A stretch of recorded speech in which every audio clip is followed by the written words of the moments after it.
Hello friend, I hope you are very well. Today we will talk about the great portrait photographer. Yes, we're talking about Rineke Dijkstra. We will start with a short introduction of his life. Rineke was born on June 2 in 1969 in Sittard, Netherlands. His nationality is Dutch. Dijkstra attended the Gerrit Reebeck Academy in Amsterdam from 1981 to 1986. Whilst studying, he had many references. Two of them will become his greatest reference in photography. Dijkstra says the first one who influenced me was Bruce Davison. He was my first favorite photographer.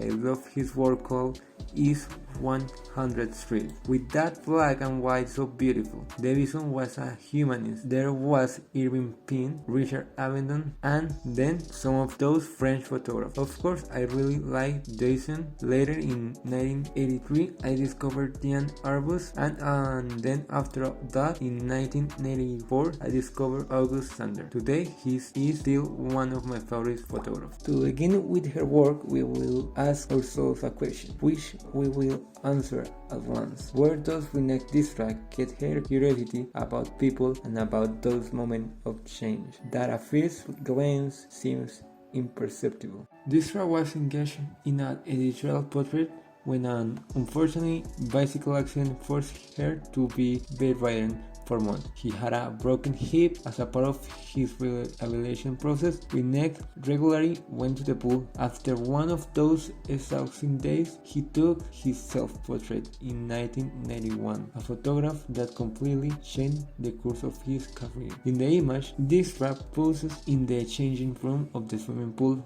in the shower area. The photographer looks and is shadow exhausted, fresh from the pool and dressed in her bathing suit and hat. Rineke looks directly at the camera. His gaze and that of the camera is relentless. The impersonal background and cold colors, another characteristic of his style, increase this feeling. Without being fully aware of it, Rineke Dijkstra documents a state of transition in her own figure, something that she will seek almost obsessively in her later works. As we already know, Dijkstra has several references, but the two people he currently has a reference are Jan Arbus and August Sander. As in the case of Arbus' photographs, Dijkstra images are disturbing under an appearance of normality. As in Sander's portrait in people of the 20th century, his series tend towards abstraction and concepts. One of his best-known series is Beach Portraits. From this series, we highlight three photographs. As Dijkstra revealed a photo, he was struck by the pose of this young woman. This pose dates back centuries. The teenager's name was Rineke, and she held her hair with one hand to prevent the wind from the sea from moving it uncontrollably.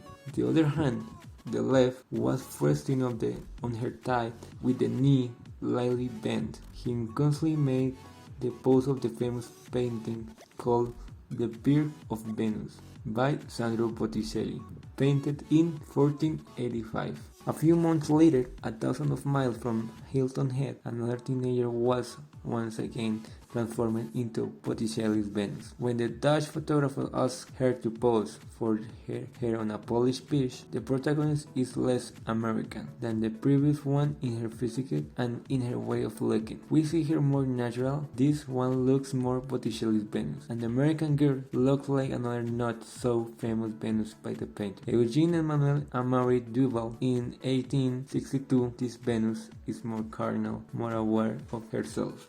The connection of the portraits in the series on the beach with some of the great pictorial work of history are not limited to the case of Venus. Other portraits are also reminiscent, for example, of works by painters such as Paul Cézanne, and more specifically of this painting called The Better from 1885. But Dijkstra does not copy the pictorial portrait. He does not even pay homage to it. He reinterprets it and visually reconceptualizes to take it a little further. His style and narrative are thus radically contemporary. The series Oliver in 2002-2003 shows another type of physical and psychological development, that of a young man who becomes a soldier from his enlistment with the French Foreign Legion through his years of service. Similarly, Rineke Dijkstra has photographed Israeli army recruits, such a private trainee who she photographed on her first day of training in uniform, until after she left the army.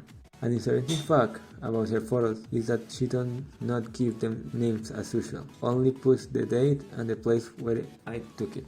Since the mid-90s, Rineke Dijkstra has expanded her work, making experimental videos like the Blues Club, where we see young people dancing their favorite music. The technique is a very simple technique, usually full-length portrait with a field flash added to the ambient light and with a predominant abstract background. All the magic of the photograph lies in the subject, in capturing the conflicting emotion that the search for the identity. She was awarded with the Jonas Bern Prize in 2020, Hassemble Foundation International Award in 2017, the Macau Royal Photography Society Award in London in 2012, among others. Rineke Dijkstra has much history and portraits to tell, but unfortunately we don't have enough time to tell the whole life of this great photographer. We will see you in the next video.